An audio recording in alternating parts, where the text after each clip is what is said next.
नमस्कार। साहित्य कल्प के इस नए एपिसोड में मैं आपकी दोस्त रश्मिशील आप सबका बहुत बहुत स्वागत करती हूँ। दोस्तों, हमारी ये कोशिश है कि हम अपने इस एपिसोड के माध्यम से आपको एक नए साहित्यकार से रूबरू कराऊं।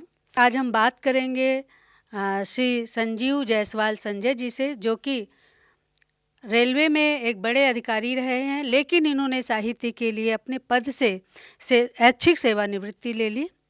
इनसे बात करेंगी श्रीमती मनोरमा लाल जी, और आज की बातचीत में सहयोग दे रहे हैं श्री DN लाल जी, जो कि वरिष्ठ IAS अधिकारी रहे हैं। हमारे साथ हैं वरिष्ठ साहित्यकार श्री सुशील चंद्र श्रीवास्तव जी, और इस जो हमारा साहित्य कल्प है उसके एडमिन डॉक्टर दिनेश चंद अवस्थी जी, जो कि साहित्य के एक बड़े नाम हैं, बड़े हस्ताक्षर हैं।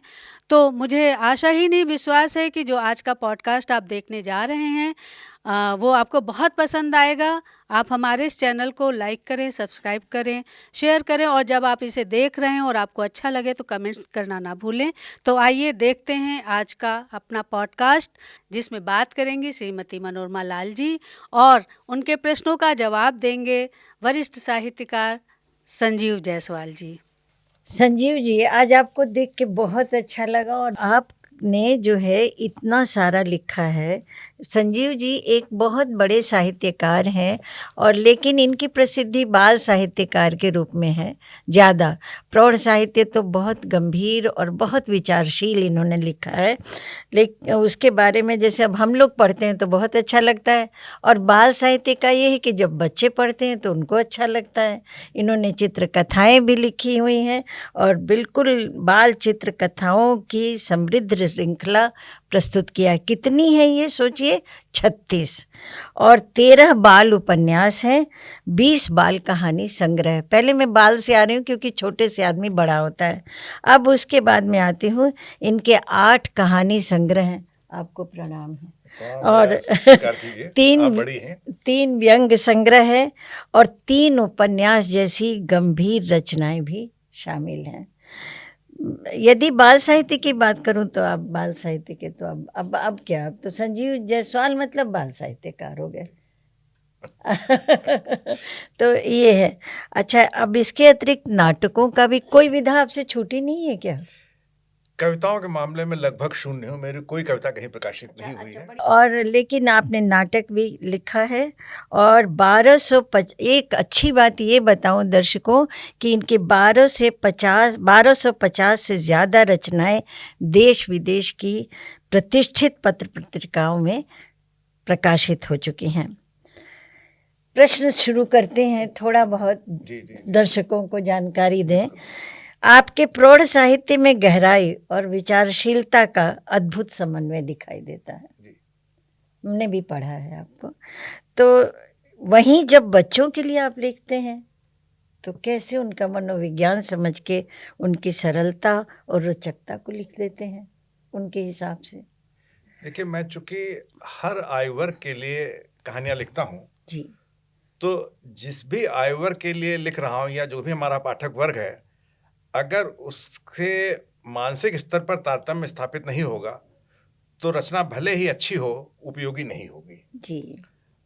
अब बाल साहित्य का मनोविज्ञान बिल्कुल अलग होता है, और बाल साहित्य में एक जुमला अक्सर प्रयोग किया जाता है कि बाल साहित्य लिखना पर काया प्रवेश करने जैसा है। हाँ हाँ। लेकिन मैं कई बार अपने को इस जुमले से सहमत नहीं कर पाता हूँ, क्योंकि कोई मनुष्य से अपना नैसर्गिक स्वभाव छोड़ के दूसरे रूप में जाके कैसे सृजनात्मक कार्य कर सकता है। लेकिन मैंने ये बहुत सुना है, परकाया प्रवेश। हाँ, बहुत सुना है, बहुत सुना है मैंने। तो हाँ।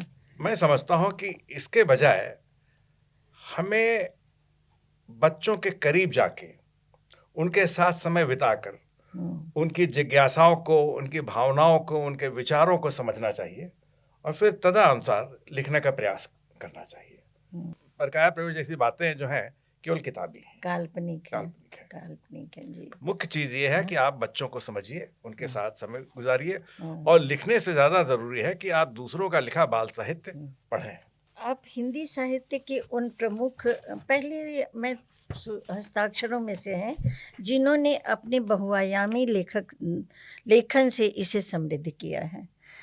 आप एक सफल प्रशासनिक अधिकारी रहे, ठीक, और वो भी रेलवे में। तो ये बताइए कि दोनों का सामंजस्य कैसे हुआ? काम करते रहे और दिमाग में कुछ और चलता रहा? नहीं, ऐसा तो संभव नहीं है, क्योंकि कार्यालय में इतनी ज्यादा जिम्मेदारियां रहती थी, वहां दम मारने की फुर्सत नहीं रहती। कुछ सृजन करने के बारे में तो सोचना असंभव है। हाँ। लेकिन मैं समझता हूं कि ये दोनों भूमिकाएं एक दूसरे की प्रेरक हैं। लेखिकी कौशल जो है वो प्रशासनिक कार्यों में काफी मदद करता है। अपनी बात को, अपने आदेशों को फाइलों पर लिखते समय ये लेखी दक्षता बहुत काम आती है। आप कम शब्दों में एक स्पष्ट आदेश पारित कर सकते हैं, या किसी चीज़ की व्याख्या करनी है तो कर सकते हैं। बहुत से लोग हैं पूरे पूरे पेज की नोटिंग कर देते हैं और समझ में नहीं आता कि वो कहना क्या चाहते हैं जी। तो लेखिकी कौशल प्रशासनिक कार्यों में मदद करता है। इसी तरीके से, हाँ, ये बात तो है जी, ये मैं मानती हूँ। इसी तरीके से जो प्रशासनिक अनुशासन है वो लेखन में काम आता है। अननेसेसरी विस्तार से रोकता है और यह सिखाता है लेखन में कि कहाँ पे हमें विस्तार से लिखना है, कहाँ निबंध लिखना है और कहाँ पे रोकना है, सारांश लिखना है जी। तो ये दोनों भूमिकाएं एक दूसरे की प्रेरक रही हैं और मैंने दोनों को भरपूर एंजॉय किया है। कभी कोई अड़चन तो नहीं है। जरूर आपका कुछ पारिवारिक होगा या जरूर कुछ होगा ऐसा, इसके विषय में बताइए जिससे आप इतनी ये प्रतिभा आपके अंदर आई, उसके विषय में बताइए। असल मेरे पिताजी जी बहुत साहित्य प्रेमी थे, तो घर में लगभग सभी पत्रिकाएं आती थी।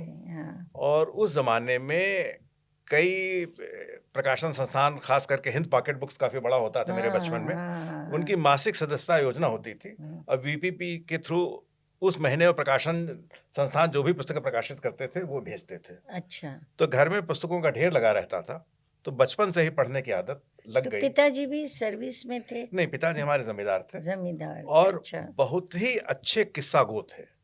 कहानियां तो नहीं लिखी, लेकिन वो किसी भी घटना को जब बताते थे तो बहुत रोचक, जी, रोचक ढंग से बिल्कुल जीवंत कर देते थे। और मैं उनके पास जब लेटता था तो एक ही बात को, एक ही पुरानी घटना को उनसे कई कई बार सुनता था। कई बार तो नाराज हो जाते थे कि कितनी बार तो तुमको सुना चुका हूँ। लेकिन मैं जिद करता था और किस्सा गोई की कला मैंने वहीं से सीखी, उन्हीं से सीखी कि कैसे अपनी बात को प्रभावशाली ढंग से तो संस्कार में ही आ गया। इसीलिए मैं अपनी लगभग सभी पुस्तकें अपने पिताजी को ही समर्पित करता हूँ। लेखन आपके लिए अभिव्यक्ति का माध्यम है? बिल्कुल। तो जितने भी रचनाकार हैं सभी के लिए अच्छा अभिव्यक्ति का माध्यम और सामाजिक जिम्मेदारी का भी निर्वाह है, ऐसा है? पूरी तरीके से, पूरी तरह, क्योंकि लेखक भी इसी समाज का अंग होता है जी। और जो अपने आसपास घटनाएं देखता है उसे सामान्य जन भी प्रभावित होते हैं। एक रचनाकार भी उद्वेलित होता है जी। एक साधारण इंसान किसी घटना को देख के शांत हो जाता है, कुछ दिन बाद भूल जाता है जी। लेकिन साहित्यकार को वही घटनाएं उद्वेलित करती रहती हैं। अच्छा, मतलब साहित्यकार बेसिकली जो है वो बहुत इमोशनल होता है, संवेदनशील तब होता है। संवेदनशील होता है, तभी उसकी मतलब रचनाएं सामने आती हैं। उससे मतलब वो शांत भी बैठा है तो उसके अंतर्मन में विचार मंथन उस घटना के प्रति चलता रहता और वही उसके लेखनी के माध्यम से अभिव्यक्त होती है। जी जी जी। अच्छा, एक जो है बाल साहित्य लिखते समय अब बच्चों की मैं बाल साहित्य पर ज़्यादा पूछ रही हूँ क्या, लेकिन मुझे एक बात याद आती है कि मनोवैज्ञानिक आवश्यकताओं को कैसे समझते, और वाकई आपका साहित्य जो है बाल साहित्य लिखना बच्चे के मन को समझ के बहुत बड़ी बात है। आपकी इसमें एक कहानी है जो आखिरी सलाम। प्रश्न तो रही गया। हाँ जी जी हाँ, तो बताइए कैसे मनोवैज्ञानिक उसमें। अभी थोड़ी देर पहले मैंने कहा कि बच्चों के लिए लिखने के लिए आवश्यक है कि बच्चों के साथ ज़्यादा से ज़्यादा समय बिताया जाए। और मेरा मानना है कि हम समाज के किसी भी व्यक्ति से शिक्षा ग्रहण कर सकते हैं जी। बस दृष्टि चाहिए। मैंने जब बच्चों के लिए लिखना शुरू किया था तो उस समय एक फिल्म डायरेक्टर थे दादा कोंडके। मैंने उनकी कोई फिल्म नहीं देखी क्योंकि वो अश्लील फिल्में बनाते, तो ज़्यादातर फिल्में उनकी डबल मीनिंग वाली होती थी, और उनका वर्ल्ड रिकॉर्ड है कि 12 फिल्मों ने उनके लगातार सिल्वर जुबली मनाई। ऐसा किसी डायरेक्टर के साथ नहीं हुआ। तो उनका एक इंटरव्यू मैंने पढ़ा, तो उन्होंने कहा कि ज़्यादातर लोग जब अपनी फिल्म का प्रीमियर करते हैं तो VIP इसको इनवाइट करते हैं और फिर उनके रिएक्शन देखते हैं। अच्छा। मैं अपनी फिल्म का जब प्रीमियर करता हूँ I got तो it, सड़क से रिक्शे वाले को, ठेले वाले को, पान वाले को, बूट पॉलिश वाले को, कुली को, इनको बुला के लाता हूँ और थिएटर में उनके बीच बैठता हूँ। अगर मैंने, क्योंकि मेरे दर्शक यही हैं, हाँ, उनको मालूम है उनका ऑडियंस कौन है, तो कहने लगे कि मैंने सोचा था जिस सीन पे कि यहाँ दर्शक हंसेंगे, अगर ये कुली, ठेले वाले, खुमचे वाले नहीं हंसे तो मुझे लगता है कि मुझसे कोई कमी रहेगी इस सीन को शूट करने में। वाह, तो मैं उसको रीराइट करता हूँ और रीशूट करता हूँ। अच्छा, तो इस चीज़ ने मुझको बहुत अपील किया। अच्छा, तो मैं जो भी कहानियाँ लिखता था वो आस पड़ोस के बच्चों को बैठाल के सुनाता था। जहाँ मैंने सोचा था कि बच्चे पूछेंगे अब क्या हुआ, फिर क्या हुआ, या हंसें, अगर ऐसा रिएक्शन नहीं हुआ तो इसका मतलब मेरी रचना में कोई ना कोई कमी है, रह गई। हाँ, रह गई। और फिर उस कहानी को मैं दोबारा लिखता था। हम्म, तो इस तरीके से मैंने बाल मन को पकड़ने की मतलब कोशिश। हाँ, मनोवैज्ञानिक स्तर पे आपने देखा बच्चों को। अदरवाइज तो है कि आपने कहानी भेजी, संपादक ने रिजेक्ट कर दिया। वो क्यों अस्वीकृत करते हैं, कहीं 100 में से 1 संपादक बताता होगा, सिर्फ खेद सहित वापस कर देते हैं। वो ज्यादातर कहानियां तो खेदी सहित तो वापस। जिसके लिए आपने लिखा उससे अगर डायरेक्ट फीडिंग मिल जाए जी, तो सुधार का हाँ, ज्यादा गुंजाइश होता है। बहुत बढ़िया। क्या बच्चों की संवेदनाएं वैश्विक स्तर पर समझी जाती हैं? क्योंकि विदेशों में तो ऐसा होता है कि 12 साल का हुआ बच्चा, चलो जाओ कमाओ खाओ, माँ बाप का कोई वही नहीं होता है। तो क्या वैसी संवेदनाएं बच्चों की वहाँ के लोग भी समझते हैं क्या? देखिए, जो मूल संवेदनाएं हैं वो तो सभी बच्चों की एक तरीके से होती हैं। हर बच्चे को सुरक्षा चाहिए, प्यार चाहिए, वात्सल चाहिए, लेकिन देश काल का, सामाजिक परिस्थितियों का, पारिवारिक परिस्थितियों का सभी पे असर पड़ता है, बच्चों पे भी असर पड़ता है। अच्छा, हाँ। तो मूल संवेदनाएं तो एक हैं, लेकिन परिवेश के हिसाब से भिन्न भिन्न होती हैं। पर्यावरण, परिवेश दोनों। इसी वजह से हर देश का साहित्य भले अलग अलग ढंग से लिखा जा रहा हो, लेकिन उसके अगर नेपथ्य में आप ध्यान दें तो बैकग्राउंड में सभी के पीछे यही होगा कि मनोरंजन के साथ साथ कोई नैतिक शिक्षा बच्चों को दी जाए। हाँ। हालांकि इस पे भी बड़ा विवाद है। बहुत से विद्वानों का मानना है कि बाल साहित्य में शिक्षा नहीं होनी चाहिए, शिक्षा के लिए टेक्स्ट बुक होती हैं, लेकिन मैं अपने को इससे सहमत नहीं कर पाता हूँ कि शिक्षा तो जरूर होनी चाहिए, लेकिन डायरेक्ट नहीं, इनडायरेक्ट। जैसे बच्चों को होम्योपैथिक की दवा दी जाती है जी, मीठी गोली बड़े आराम से खा लेते हैं, उनको पता ही नहीं लगता कि हमको दवा दी जा रही है। अगर उनको मालूम हो कि हमको मेडिसिन दी जा रही है तो शायद वो नहीं खाएंगे। तो मीठी गोली खा भी गए, फायदा भी हो गया, पता भी नहीं लगा। तो प्रौढ़ साहित्य की तरह बाल साहित्य में मनोरंजन तो प्रथम तत्व है। अगर मनोरंजन नहीं होगा तो कोई उसको पढ़ेगा ही नहीं। लेकिन साथ में शिक्षा ऐसी हो कि ग्रहण करने वाले को पता ही न लगे कि शिक्षा दी जा रही है। आप पंचतंत्र की जातक कहानियां, ये सब कहानियां, कोई भी कहानी उठा लीजिए, हाँ, उसमें है, कोई ऐसी कहानी नहीं है जिसमें नैतिक शिक्षा न हो। अब ये लिखने वाले की अपने कौशल पे, अपने कला पे निर्भर करता है कि वो किस तरीके से अप्रत्यक्ष ढंग से शिक्षा देता है, और यही उस लेखक की सफलता है। तो आप तो सफल हुए। अब ये तो पाठक और आप जैसे विशेषज्ञ डिसाइड करेंगे। आपने एक जगह कहा है, मेरे सृजन का मूल आधार ईमानदारी है। ठीक, मैं पहले अपने टारगेट ऑडियंस का निर्धारण करता हूँ, फिर उसके प्रति पूरी ईमानदारी बरतता हूँ। इसे ठीक से समझा दीजिए। अब ठीक से समझाना तो बड़ा मुश्किल काम है, थोड़े से समझा लेकिन चूंकि हर आयु वर्ग के लिए लिखता हूँ तो, और खास करके मैंने महिलाओं की पत्रिकाओं में बहुत लिखा है। अच्छा, तो जो भी हमारा पाठक वर्ग है, मैं पहले से डिसाइड कर लेता हूँ कि किस आयु वर्ग के लिए और किस पत्रिका के लिए लिखूंगा। जी। उस हिसाब से फिर शैली बनाने की कोशिश, निर्धारित करने की कोशिश। सरिता में भी आपने लिखा था बहुत क्या? लिखा है, बहुत बहुत लिखा लिखा है है। ना। मेरी मैंने आपका नाम जी, सुना है, मेरी देखा पहली है। कहानी हाँ, विवाह पंजीकरण कार्यालय जो भ्रष्टाचार के अगेंस्ट थी, मार्च 1981 में, यानी 45 साल पहले सरिता में प्रकाशित हुई। सरिता में मैंने पढ़ी थी इनको।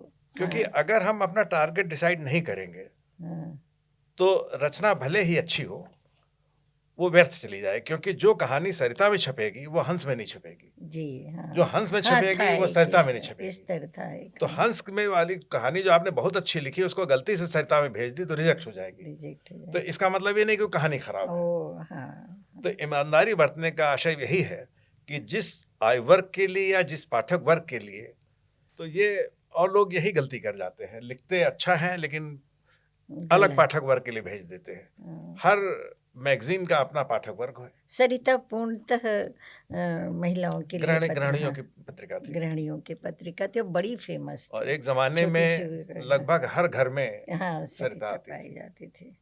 उतना जी। सर्कुलेशन किसी पत्रिका का तो नहीं था। चलिए, ये इसका उत्तर मुझे अभी समझ में आया। थैंक यू आपको। अच्छा, आप जो है एक अब उपन्यास पे बात करें क्या? आपने लिखा कि मानवीय संघर्ष प्रमुख रूप से उभरते हैं आपके यथार्थ में, और इन विषयों पर लिखते समय आपकी लेखन की प्रक्रिया कैसी होती है? प्रौढ़ मतलब जो साहित्य है। देखिए, प्रौढ़ साहित्य लिखते समय काफी स्वतंत्रता होती है। एक तो शब्दों का बंधन नहीं होता है, जी।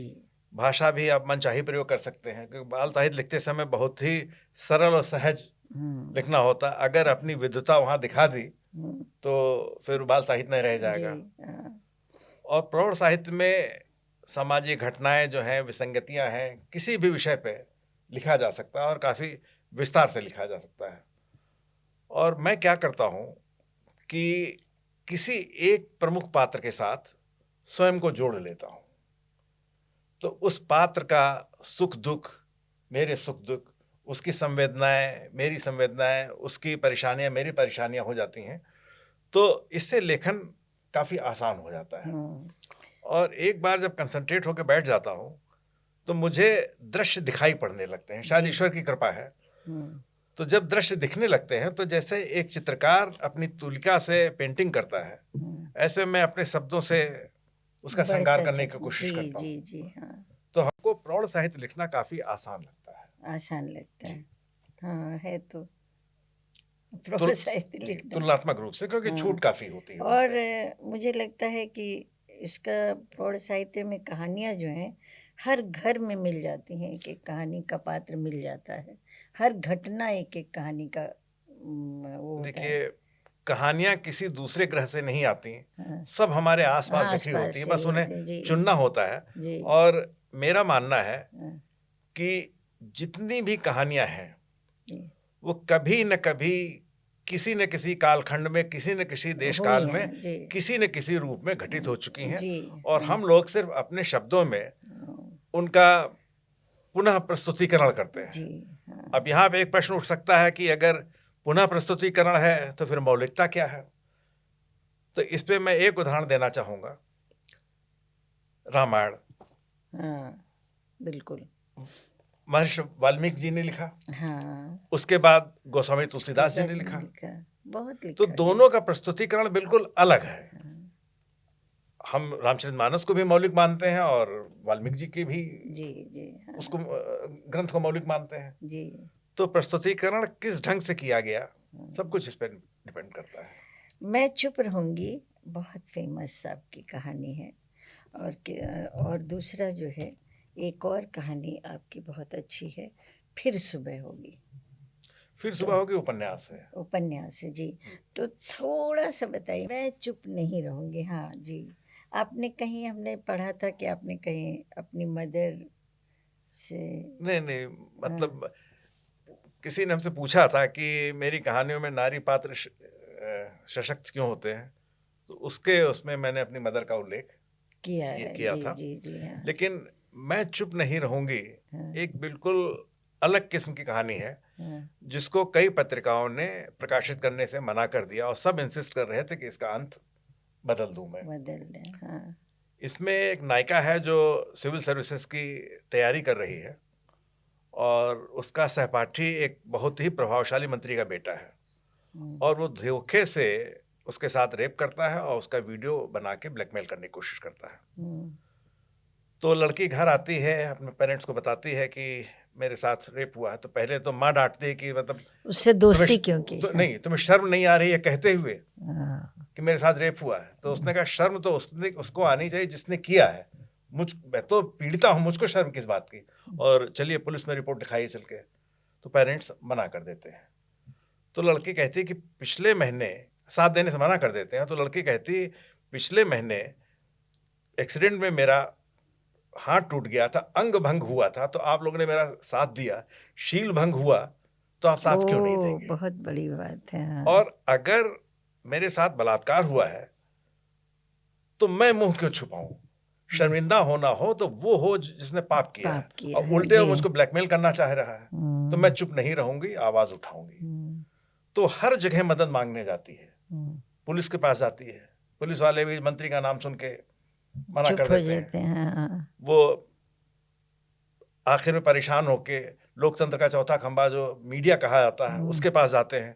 तो पहले तो संपादक स्टोरी पब्लिश करने के लिए तैयार हो जाता है, फिर मंत्री का नाम सुन के वो भी पीछे हटता है, कहता है भाई हमारे पब्लिकेशन का जो विज्ञापन मिलता है वो इन्हीं सरकार से मिलता है। जी जी। तो हर तरह से निराश हो जाती है। तो पहले उसके दिमाग में वही विचार आते हैं जो पीड़िता के आते हैं कि आत्महत्या कर लिया जाए। फिर वो सोचती कि आत्महत्या मैं क्यों करूं, और उधर वो मंत्री भी दबाव डालता है। तो आखिर में डिसीजन लेती है कि अगर मेरा वीडियो बन गया है, इसके दम पे ये लोग मुझको ब्लैकमेल करेंगे, तो जो पापी है उसके सामने रोज रोज निर्वस्त्र होने से अच्छा है कि मैं उसको निर्वस्त्र करूं। और वो सोशल मीडिया पे अपना रेप का वीडियो खुद अपलोड कर देती है। वाह।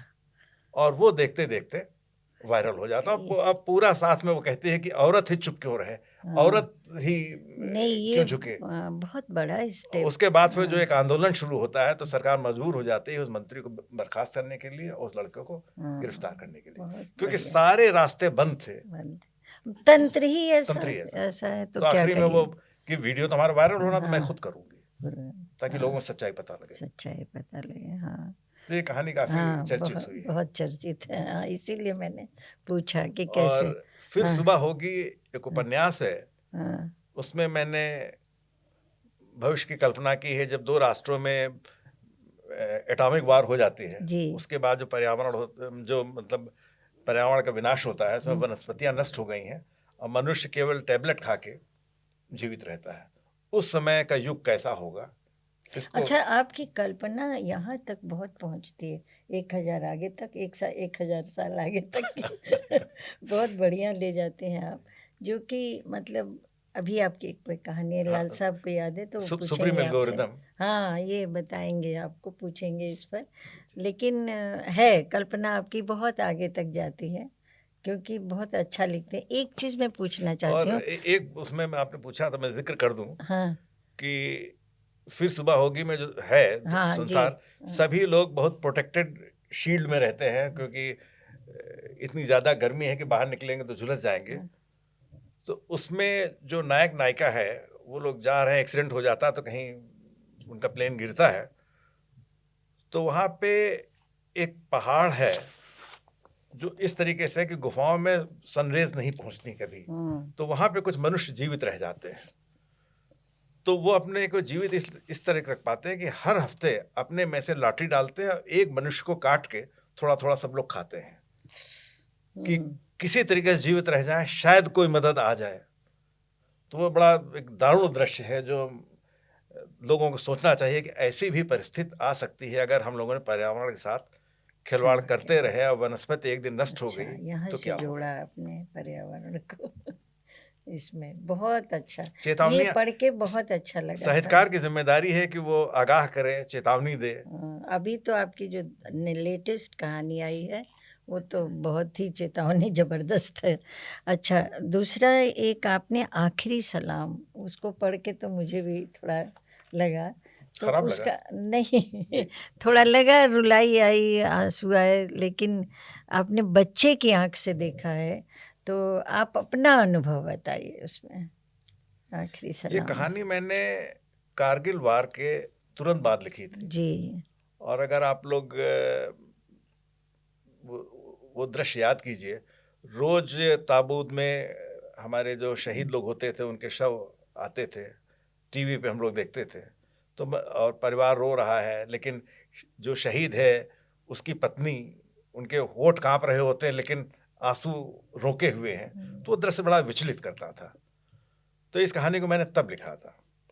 और इसमें इसका नायक 5 साल का बच्चा है रोहित, उसके पिता का पार्थिव शरीर आ रहा है, पूरा शहर सजाया गया है झंडियों से, भारत माता की जय के नारे लग रहे हैं, उसके घर में सारे रिश्तेदार आए हुए हैं।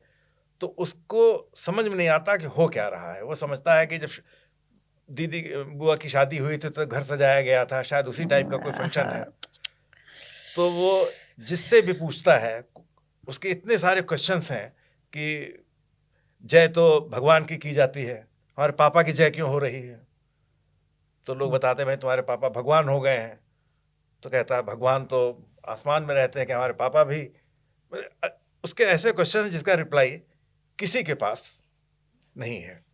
और पापा उसके प्रॉमिस करके गए थे कि हम बर्थडे पे आएंगे, और बाद में धीरे धीरे कोई बताता नहीं, लेकिन वो समझ जाता है कि क्या हो रहा है। और आखिरी दृश्य में वो फिर बच्चा जो है, जब शव यात्रा शुरू होने वाली है, जितनी वीआईपीज पुष्पांजलि अर्पित कर चुके हैं, आरती उतारी जानी है, तो दादी, दादा, पिताजी, माँ, भाई सब खड़े हैं अपने आंसू को रोके हुए। तब कोई कहता है कि वो रोहित कहाँ गया? तो ढूंढा जाता है तो नज़र नहीं आता। बाद में उसके पापा ने उसके बर्थडे के लिए एक मिलिट्री की यूनिफॉर्म ला के दी होती है, वो यूनिफॉर्म पहन के आता है। बहुत बहुत ही और जबरदस्त 5 कहानी। साल का बच्चा जब वो सलूट मारता है, तो मैं एक्सप्लेन नहीं कर पा रहा हूँ क्योंकि मैं इस कहानी को लिखते समय रोने लगता था। कलम छूट जाती थी हाथ से, मुझे भी पढ़ के लगा। अगले दिन फिर लिखता था, फिर रोता था। तो शायद ही कोई पाठक ऐसा रहा हो जो इस कहानी को पढ़ के जिसकी आंखें नम न नम हुई न हो। हुई हो। लेकिन आप इतने बड़े संजीव बच्चा बन गए थे वहाँ, तभी तो लिख पाए हाँ, ना। तभी पूरा वो उस बच्चे की आंख से ही जी देखा। हाँ, और आखिरी में, बहुत ही संवेदनशील, बहुत ज्यादा। आखिरी में बड़े भाई के शायद आंसू आने लगते हैं तो बच्चा उसको रोक लेता है, और जब वो ट्रक वहां से जाने लगता है तो अपने माँ के गले से चिपट जाता है। माँ और दोनों निशब्द हैं, एक दूसरे को सांत्वना दे रहे हैं। बहुत ही, मैं समझता हूँ कि हमारी जो बेस्ट स्टोरीज हैं उनमें से एक है। बहुत अच्छी है। वैसे तो सभी आपने बहुत अंदर से, लेकिन ये तो बहुत ही संवेदनशील। और सबसे अच्छी बात ये लगी कि इसमें आप खुद बच्चा बन गए हैं, और बच्चा बन के अपनी आंखों से देखा, और वो अनुभूति। और लंबी कहानी है। हाँ। मैं आज तक डिसाइड नहीं कर पाया कि प्रौढ़ कहानी है कि बाल कहानी है। नहीं तो वो मत नाम दीजिए, क्या ज़रूरत है।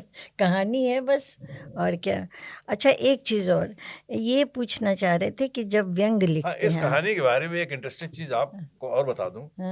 इसको मैंने एक अखिल भारतीय प्रतियोगिता में भेजा था जी। तो लखनऊ की पत्रिका है अपने राष्ट्रधर्म, इसमें तो ये कहानी सेलेक्ट नहीं हुई। तो उसके उप संपादक मेरे घर पहली बार घर आए, मेरी उनसे पहली मुलाकात। उन्होंने कहा कि हम सब लोग इस कहानी को पढ़ कर रोए, तो पूर्ण विश्वास था कि इस कहानी को प्रथम पुरस्कार मिलेगा, लेकिन एक निर्णायक ने इसको 0 नंबर दिया है। तो तीनों निर्णायक के जब एवरेजिंग की गई तो ये कहानी बहुत पीछे चली गई। लेकिन आप चिंता मत कीजिए, इसको हम अपने अगले अंक में छाप रहे हैं। तो मैंने कहा नहीं, इसको अगले अंक में मत छापिए, कहानी मुझको वापस कर दीजिए और मैं इसको अगले साल फिर सबमिट करूँगा। हमको मालूम है कि 0 नंबर क्यों मिला, क्योंकि उस निर्णायक ने सिर्फ पहला पैरा पढ़ के इसको बाल कहानी समझ के रिजेक्ट कर दिया। तो उन्होंने कहा कि मैं ऑफिस से जब चला था तो मैगजीन रेडी थी प्रिंटिंग के लिए। मैंने कहा मेरे साथ बैठिए, चलते हैं। आए, संपादक से बात की तो उन्होंने तुरंत का तुरंत प्रिंटिंग रोक दी और कहा कि ठीक है, दूसरी कहानी लगा के पन्ने रीअरेंज करने पड़ेंगे, हमारी मैगजीन 2 दिन लेट हो जाएगी, लेकिन मैं कहानी आपको वापस दूंगा। और अगले साल मैंने उस कहानी के ऊपर सिर्फ एक लाइन लिखी कि यह बाल कहानी नहीं है, इसका नायक 5 वर्ष का बच्चा है। वाह, और उस कहानी को प्रथम पुरस्कार मिला, उस प्रतियोगिता में वाह, मिला। उसके बहुत, बाद जिस निर्णायक ने 0 नंबर दिया था उसको उन्होंने निर्णायक मंडल से हटा दिया, और फिर अगले कई वर्षों तक जब तक वहां प्रतियोगिता चली मैं निर्णायक रहा। निर्णायक भी बन गया। बहुत। अब एक लास्ट है कि व्यंग लिखते समय जैसे सामाजिक विसंगतियों पे आप व्यंग लिखते हैं, ठीक है, तो उसकी कोई सीमा बांधते होंगे कुछ तो? नहीं, व्यंग की सीमा कैसे बांधी जा सकती है? व्यंग तो एक पैनी तलवार है, बाण है, अगर उस पर सीमा बांध देंगे तो प्रभावहीन हो जाए, उसकी धार ही खत्म हो जाएगी। तो सीमा नहीं बांधी जा सकती। और समाज में जो विषमताएं हैं, विसंगतियां हैं, विद्रूपताएं हैं, इनको सभी लोग देखते हैं, एक साहित्यकार भी देखता है। और जब मन विचलित हो जाता है, विद्रोह पे उतारू हो जाता है, तो एक व्यंग्यकार कलम को धार बना के व्यंग लिखना शुरू करता है, अपना आक्रोश प्रकट करता है। उद्देश्य ये होता है कि जिसके ऊपर व्यंग लिखा जा रहा है उसमें कुछ तिलमिलाहट पैदा करे, सोचने को मजबूर करे।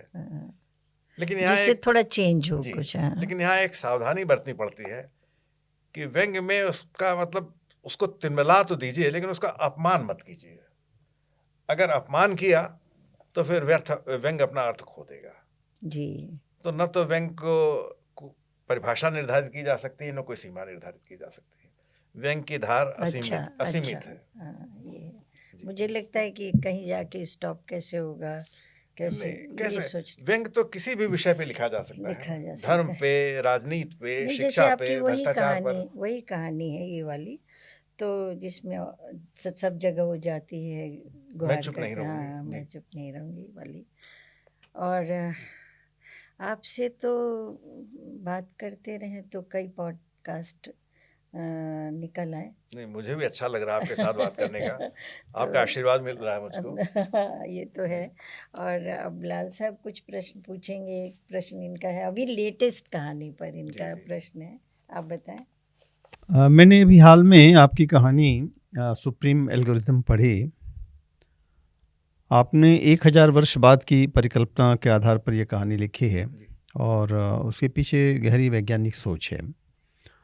मुझे ये अच्छा लगा कि आज चर्चा एआई को लेकर के कुछ इस तरह का वातावरण बन रहा है कि जैसे आगे आने वाली दुनिया में एआई ही हमारी सारी गतिविधियों को नियंत्रित करेगी और मनुष्य एक तरह से एक मशीन की तरह हो जाएगा, जो एआई जैसा कहेगी वैसा वो करेगा। आपने एक नई परिकल्पना इसमें ली है कि अंततोगत्वा मशीन नहीं बल्कि मनुष्य की जो बुद्धि है वो उसको विजय करेगी और वही उसको नियंत्रित करेगी। बहुत अच्छा लगा। मैं ये जानना चाहता हूँ कि ये जो नई परिकल्पना है इस पर अभी आगे और बहुत कुछ आपको लिखना चाहिए। आप इस संबंध में क्या सोच रहे हैं? देखिए, ये ऐसा विषय है जिस पे बहुत गंभीरता से विचार करना होगा, और अगर हमने अभी शुरुआत नहीं की तो बहुत देर हो जाएगी। तकनीकी के अपने फ़ायदे भी होते हैं, अपने नुकसान भी होते हैं, और हमें दोनों को समझना होगा। एआई से खतरे ज़्यादा है। अब ज़्यादा तो नहीं कह सकते, फ़ायदे भी बहुत हैं, क्योंकि आने वाले समय में बगैर एआई के हम जिंदा नहीं रह सकते। जैसे 40 साल पहले जब कंप्यूटर आया था तो उससे भी बड़े खतरे नज़र आ रहे थे कि लगता था कि चारों तरफ की नौकरियां समाप्त हो जाएंगी। यूनियन वाले विरोध करते थे, समाजशास्त्री विरोध करते थे, राजनीतिक विरोध करते थे, लेकिन कंप्यूटर ने जीवन कितना आसान कर दिया। आज कंप्यूटर के बगैर सर्वाइवल नहीं है। यही हाल है, एआई के बगैर अब जीवन संभव नहीं है। तो एआई आएगा और हमें उसे स्वीकारना पड़ेगा, साथ में उसके जो खतरे हैं उससे भी हमें सचेत रहना पड़ेगा। अब यहाँ पे सबसे बड़ी चिंता का विषय यह है कि एआई को सोचने की शक्ति प्रदान की जा रही है। अब वो सोचने की शक्ति किस सीमा पे जाकर रुकेगी और कहाँ पे उसका मनुष्यता से टकराव होगा। इस पे वैश्विक स्तर पर बहुत गंभीरता के साथ विचार विमर्श करना होगा। हॉलीवुड में कई फिल्में बनी हैं, हम सब ने देखी हैं, कई कहानियाँ लिखी हैं जिसमें दूसरे ग्रह के प्राणी या रोबोट मनुष्य पर शासन करने लगते हैं और युद्ध होता है दोनों में, और उसमें हमेशा रोबोट्स की या मशीन्स की पराजय दिखाई जाती है या उनको नष्ट किया जाता है। लेकिन मैंने सोचा कि जो टेक्नोलॉजी हमारी दोस्त हो सकती है, किसी वजह से दुश्मन हो गई है, उसको नष्ट करके क्या हासिल होगा, क्यों न इसको हम अपने लिए उपयोगी बनाएं। तो इस कहानी में मैंने यही दिखाया है कि एआई को लगता है कि मनुष्य अनुपयोगी है, क्योंकि मनुष्य पल पल चेंज होता रहता है, इसमें लालच है, स्वार्थ है, इसीलिए युद्ध करते हैं। तो मनुष्यों को नष्ट कर दिया जाए और एआई नियंत्रण लेने लगती, एक प्लेनेट पे पूरा नियंत्रण स्थापित कर लेती है। लेकिन मैंने कहानी का पूरा बता दूंगा जिस तो पढ़ने का चार्म खत्म हो जाएगा। लेकिन आखिर में मैंने कहानी में ये दिखाया कि जो नायक नायिका हैं वो एआई को पॉजिटिव एनर्जी में कन्वर्ट कर लेते हैं, और एआई जो मनुष्यता को नष्ट करने पर उतारू हो जाती है वो मनुष्य की एक तरीके से फिर सेवक बन जाती है। और इस पे मैंने तो लिखा है, मैं कुछ और भी इस पे जैसा आपने कहा लिखने की सोच रहा हूँ, कठिन विषय है, और मैं दूसरे साहित्यकारों से भी अनुरोध करूँगा कि इस विषय पे अपनी लेखनी ज़रूर चलाएं। आपकी सोच अत्यंत वैज्ञानिक है और काफ़ी दूरगामी दृष्टिकोण है। इसका एक वैज्ञानिक पहलू है जिसका आपने निरूपण किया।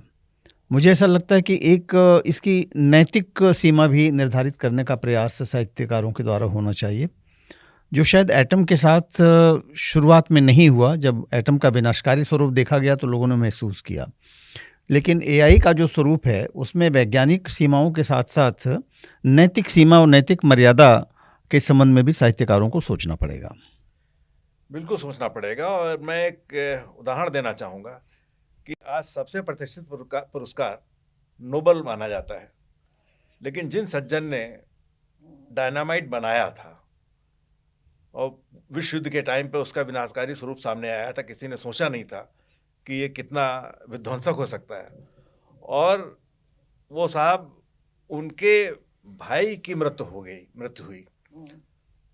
अगले दिन अखबार में जो खबर छपी वो इस वैज्ञानिक के नाम से छपी कि मौत का सौदागर चला गया। तो उन्होंने जब न्यूज़ को पढ़ा अगले दिन और सोचा कि लोग मेरे बारे में क्या सोचते हैं, तब उनका विचार परिवर्तित हुआ। उन्होंने फंड बनाया, अपनी सारी प्रॉपर्टी बेच के उसे नोबेल प्राइज़ दिए जाते हैं, शांति का भी पुरस्कार है। तो नैतिकता तो कहीं ना कहीं निर्धारित करनी पड़ेगी।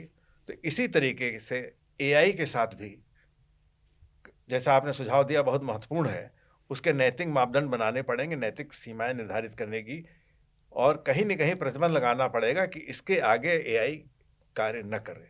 और इसमें साहित्यकार की भूमिका प्रमुख होगी। साहित्यकार को उसका, जैसा शुरुआत मैंने कहा कि साहित्यकार चेतावनी देता है, आगाह करता है। इम्प्लीमेंटेशन तो वैज्ञानिक लोग करेंगे और नीति हमारे प्रशासन के लोग और राजनीतिज्ञ निर्धारित करेंगे, लेकिन साहित्यकारों को अपनी जिम्मेदारी निभानी चाहिए और लोगों को इसके फ़ायदे के साथ साथ इसके जो दुष्परिणाम हैं उनके प्रति भी सचेत करना होगा। बिल्कुल बिल्कुल, बहुत बहुत धन्यवाद। संजय जी, आपका साहित्यिक फलक बहुत विस्तृत है और एक साहित्यकार की अपने युग की पीड़ा को, संघर्ष को और आकांक्षाओं का वो प्रतिनिधि होता है, और आपने अपनी सभी रचनाओं में इस दायित्व का बखूबी निर्वाह किया है। और हमारी ये खुशकिस्मती है, हमको ये गौरव प्राप्त है कि हम आपको देख रहे हैं, सुन रहे हैं और आपको पढ़ रहे हैं। कोई भी पाठक प्रेमचंद की ईदगाह से अपरिचित नहीं है। तो पढ़ाई तो बाल साहित्य से ही प्रारंभ होती है और वो दिलों में बैठ जाती है। हरिकृष्ण देवसरे जी ने बहुत कुछ लिखा है और हम लोगों के बीच में अब वो नहीं है। आपको मैं उनकी जगह देखता हूँ। नहीं, बहुत बहुत ऊंचा कद है उन लोगों का। और उन्होंने बाल साहित्य को मनोरंजन से उठा करके बौद्धिक विकास का साधन बनाया और यही हम आपकी रचनाओं में देखते हैं कि आपका प्रयास यही रहता है सभी रचनाओं में। आजकल युग बदल गया है, युग बदलता है, परिस्थितियां बदल जाती हैं। आजकल डिजिटल युग आ गया है, तो इस डिजिटल युग में बच्चों की जो भावनाएं बदल रही हैं, उसके संबंध में आपके साहित्य का क्या कहना? देखिए, दुनिया में कुछ भी स्थायी नहीं है। अगर अपवाद है तो सिर्फ एक है, और वह है परिवर्तन का नियम। यानी परिवर्तन तो होगा ही, और हमें परिवर्तन के साथ कदम से कदम मिलाकर चलना होगा। अगर हम ऐसा नहीं करते हैं तो हम एब्सोल्यूट हो जाएंगे, पिछड़ जाएंगे। एक बहुत छोटा सा उदाहरण देना चाहूँगा कि बजाज स्कूटर और एम्बेसडर कार हर घर की पहचान होती थी। बजाज स्कूटर वालों ने बदलते वक्त को पहचाना, मोटरसाइकिल पर कन्वर्ट हो गए, आज भी उनकी कंपनी सर्वाइव कर रही है। एम्बेसडर वालों ने नहीं पहचाना तो एब्सोल्यूट हो गए। तो समय के साथ तो चलना पड़ेगा। अब डिजिटल युग की बात अक्सर होती है, और आपका शायद प्रश्न अधूरा रह गया। इसमें एक प्रश्न लोग और जोड़ते हैं डिजिटल युग में कि पठनीयता का संकट बढ़ गया है। बिल्कुल सही बात है। लेकिन मैं अपने को इस संकट से सहमत नहीं कर पाता हूं। पाठक कतई कम नहीं हुए हैं। आप डिजिटल प्लेटफॉर्म जितने भी हैं, चाहे प्रतिलिपि पर चले जाएं, मातृभूमि पे चले जाए, एक एक कहानी को कई कई लाख पाठक पढ़ रहे हैं, और वहाँ पे डाटा की फजिंग नहीं हो सकती। जब कोई क्लिक करके उस पेज पे जाएगा तभी फिगर बढ़ती है। यानी पाठक तो मौजूद है। और यूट्यूब पे भी कई चैनल, जैसे कुकू FM आजकल बहुत फेमस है, कई चैनल ऐसे हैं जहाँ पे कहानियों को, कविताओं को डिजिटल फॉर्म में प्रेजेंट किया जा रहा है, और एक एक कहानी, एक एक कविता के कई कई मिलियंस व्यूज हैं। इसका मतलब पाठक तो है, सिर्फ उनके देखने का तरीका बदल गया है, और हम पुराने ज़माने के साहित्यकार उस तरीके को अडॉप्ट नहीं कर पा रहे हैं। जिस माध्यम से उनको चाहिए उस माध्यम से हम नहीं पहुंचा पा रहे हैं, और असफल होते हैं, फिर दोष देते हैं कि डिजिटल ने गड़बड़ कर दिया। मैं अपनी बात करूं तो मुझको लैपटॉप पे या मोबाइल पे कहानी पढ़ने में मज़ा नहीं आता। आपको भी नहीं आता होगा? बिल्कुल नहीं। उसका कारण क्या है? हमारी शिक्षा दीक्षा सब कागज के पन्नों पे हुई है। ऑफिस में हमने कागज की फाइलों पे किया है। लेकिन आज पढ़ाई, जिस बच्चे का एजुकेशन ऑनलाइन हो रहा है, डिजिटलाइज हो रहा है, सारे ऑफिसेज डिजिटलाइज हो गए, पेपरलेस हो गए। हमारी विधानसभाएं, लोकसभाएं डिजिटलाइज हो गई, पेपरलेस हो गई हैं। तो बच्चे की पढ़ाई पेपरलेस, डिजिटल पे हो रही है, उसकी जॉब पेपरलेस, इवन उसकी तनख्वाह पेपरलेस, खर्चा पेपरलेस। तो जिसकी ज़िंदगी में कागज है ही नहीं, उससे हम उम्मीद करें कि हमारे आधा किलो या 2 किलो की किताब बैठ के पढ़ेगा, तो जैसे हमको मोबाइल पे कंफर्टेबल नहीं है, ऐसे डिजिटल युग का बच्चा कंफर्टेबल नहीं है कागज़ की किताबों पढ़ने पे। और आप ये समझ लीजिए कि परिवर्तन तो होकर रहेगा, हम चाहे जितना रोना रो लेंगे। पहले ताम्रपत्र पे लिखा जाता था, भोजपत्र पे लिखा जाता था, रेशम वस्त्रों पे लिखा जाता था। कागज का आविष्कार हुआ, क्रांति हो गई। तो आज डिजिटल आविष्कार हो चुका है, क्रांति हो चुकी है।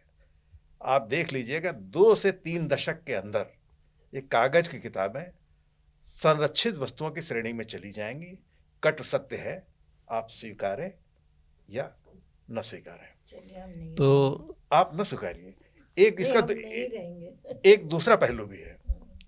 अपने देश में प्रतिवर्ष 2 करोड़ 30 लाख टन कागज का प्रयोग होता है, और 1 टन कागज बनाने के लिए 17 पेड़ काटे जाते हैं।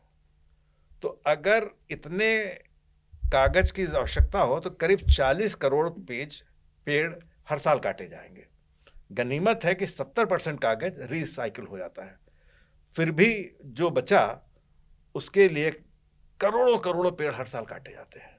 तो पर्यावरण के दृष्टि से भी हमें सोचना होगा।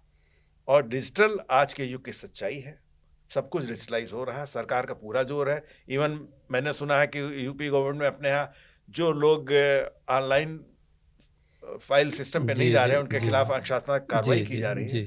जी। तो साहित्य अछूता कैसे रह सकता है? तो इसका तात्पर्य ये है कि आप संदेश देना चाहते हैं खासतौर से नए लेखकों को कि आप डिजिटल प्लेटफार्म पर अपनी रचनाओं को प्रदर्शित करें, लिखें। नहीं करेंगे तो युवा पीढ़ी पढ़ेगी नहीं, क्योंकि अच्छा, वो तो कागज पे पढ़ना जानते ही नहीं। अच्छा, हम लोग, जी, हमारी पीढ़ी जो है वो ट्रांजैक्शन पीरियड से गुजर रही है। जैसे हमारी उम्र की जो महिलाएं हैं वो अपनी सास से भी डरती थी, समय बदल के अपनी बहू से भी डरती हैं, क्योंकि युग परिवर्तित हो रहा है। तो हमारी पीढ़ी जो है वो कागज के युग से डिजिटल युग की ओर जा रही है।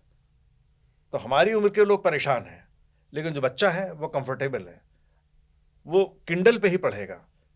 मैं अपने बेटे से पूछता हूँ तो कहता है कि हमको किंडल पे ऐसे पन्ना पलटने में जो मज़ा आता है वो थूक लगा के ऐसे पलटने में मज़ा नहीं आता, नहीं पढ़ेंगे वो। तो ये सत्य को स्वीकारिए। आज आपके घर में लैंडलाइन टेलीफोन, जो गवर्नमेंट ऑफिशियल्स हैं उनके घर में लैंडलाइन भी ऑफिशियली रखा हुआ है, लेकिन उनसे पूछिए वो कितना इस्तेमाल करते हैं, सब मोबाइल ही करते हैं। अच्छा, आप जहाँ तक हम लोगों के परिचय की बात है, आप स्वभाव से भी बहुत विनोदी हैं और आप स्वयं भी कहते हैं कि मैं बाल रहित बाल साहित्यकार हूँ। तो थोड़ा सा ये बताइए कि लखनऊ का जो कल्चर है, संस्कृति है, इसका आपकी रचनाओं पर, रचना धर्मिता पर क्या प्रभाव है? देखिए, हर व्यक्ति अपने अपने ढंग से सोचता है, लेकिन उसका जो अभिव्यक्ति का तरीका होता है उस पर सामाजिक परिवेश का, उसके आसपास के वातावरण का, देश काल का, जैसे मैंने बाल साहित्य के लिए कहा था, प्रभाव पड़ता है। तो हम जहाँ रहते हैं वहाँ की संस्कृति, वहाँ की भाषा स्वाभाविक रूप से उसकी रचनाओं में जो उसके अभिव्यक्ति माध्यम है उसमें ज़रूर प्रकट होगा। उससे कोई भी शख्स अछूता नहीं रह सकता। तो लखनऊ की तहजीब तो मेरी कहानियों में झलकना स्वाभाविक है, और मुंशी प्रेमचंद जी मेरे आदर्श रहे हैं। मेरी कई कहानियों में एक कहानी है मुक्ति, उसको तो लोग कहते हैं कि सीधे सीधे ऐसा लगता है कि मुंशी प्रेमचंद जी से प्रेरित होकर लिखी गई इसकी भाषा। तो बहुत स्वाभाविक है कि लखनऊ का प्रभाव पड़ेगा। अच्छा, आप एक प्रशासनिक अधिकारी रहे हैं और स्वैच्छिक सेवानिवृत्ति लेकर के साहित्य के क्षेत्र में, लेखन में आप पूरी तरह से अपने को समर्पित कर दिए। अगर आप इस क्षेत्र को नहीं चुनते सेवानिवृत्ति के बाद, तो आप क्या करते? कभी सोचा ही नहीं, क्योंकि विद्यार्थी जीवन से लिख रहा हूँ। तो जब भी सोचता हूँ तो साहित्य सेवा के ही बारे में सोचा, दूसरा कभी सोचा ही नहीं। बहुत बहुत धन्यवाद आपका। जी, हम लोग तो एक ही जगह के हैं और हमारा आपका गांव 4-5 किलोमीटर दूर है, बस एक ही जगह पैदा हुए हैं। तो हम ये चाहते हैं कि थोड़ा सा अपनी पारिवारिक पृष्ठभूमि के बारे में बताओ,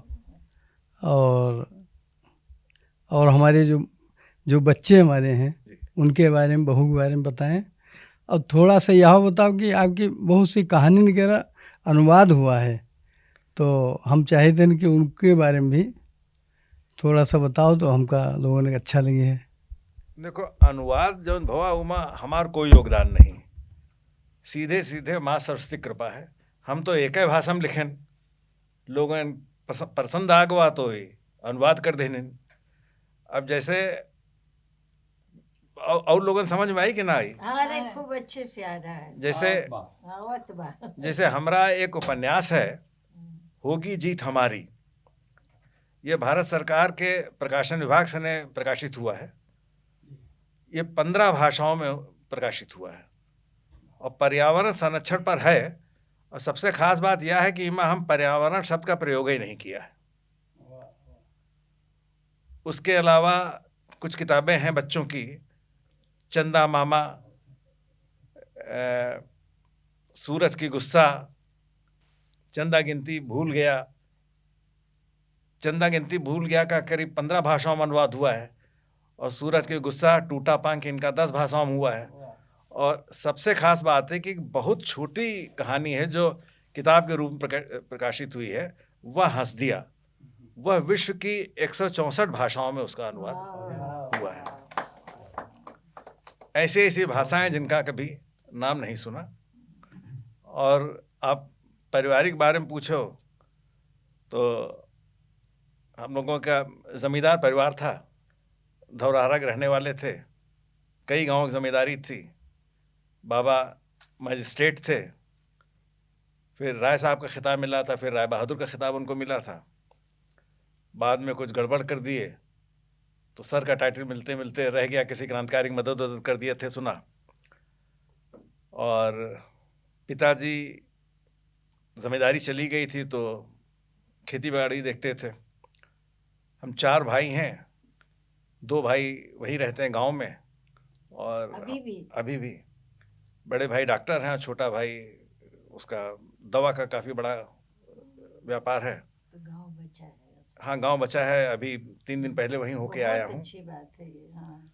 और हमारी श्रीमती जी सूर्यलता जायसवाल जी केंद्रीय विद्यालय में टीचर थीं, और आज मैं जो कुछ भी हूँ उसमें पिताजी का आशीर्वाद और सूर्यलता जी का सहयोग है, क्योंकि उन्होंने घर परिवार की जिम्मेदारी पूरी तरीके से संभाली, बच्चों को देखा और हमको पूरा अवसर दिया साहित्य सेवा के लिए।